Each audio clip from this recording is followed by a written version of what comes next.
Saudara, menghadapi pemilihan umum yang akan berlangsung tahun 2024 nanti, Panitia Pengawas Pemilihan atau Panwasli Aceh Jaya telah mendata sejumlah TPS masuk dalam kategori rawan pemilu. Kategori rawan pemilu karena sejumlah desa di daerah termasuk rawan banjir. Dalam rangka mensukseskan pemilu yang akan berlangsung pada tahun 2024, Panwasli Aceh Jaya terus melakukan koordinasi dengan berbagai pihak terhadap berbagai kerawanan saat pemilu ke depan. Sejauh ini, pihak Panwasli telah melakukan pendataan daerah tempat pemungutan suara atau TPS yang masuk kategori rawan pemilu. Kategori rawan yang dimaksud pihak Panwasli tersebut adalah Kabupaten Aceh Jaya dengan indeks bencana alam yang tinggi serta jaringan telekomunikasi yang kurang stabil. Pemetaan wilayah rawan ini untuk mengantisipasi kemungkinan terjadi konflik dan berbagai hal lainnya yang bisa merusak kegiatan pemilu di Aceh Jaya. Atas hal ini, Panwasli Aceh Jaya telah melakukan survei dan amatan ke lapangan oleh para petugas Panwascam agar indeks kerawanan yang mungkin saja terjadi bisa dicegah.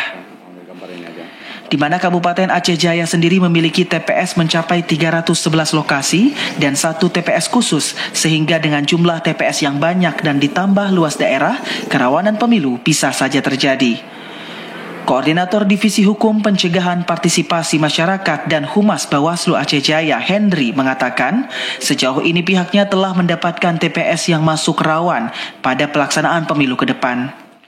Menurutnya, TPS yang masuk rawan di Aceh Jaya berada di sejumlah kecamatan yang masuk rawan bencana alam, diantaranya Kecamatan Jaya, Darul Hikmah, dan beberapa kecamatan lainnya. Gambaran masukan data yang diberikan teman-teman kita di lapangan itu sudah ada gambarannya pada itu. Jadi lebih jelasnya juga nanti kita juga melakukan konsil lebih lanjut dan juga saran masukan kita terhadap teman kita di KIP dan juga antisipasi apa yang perlu dipersiapkan seperti itu.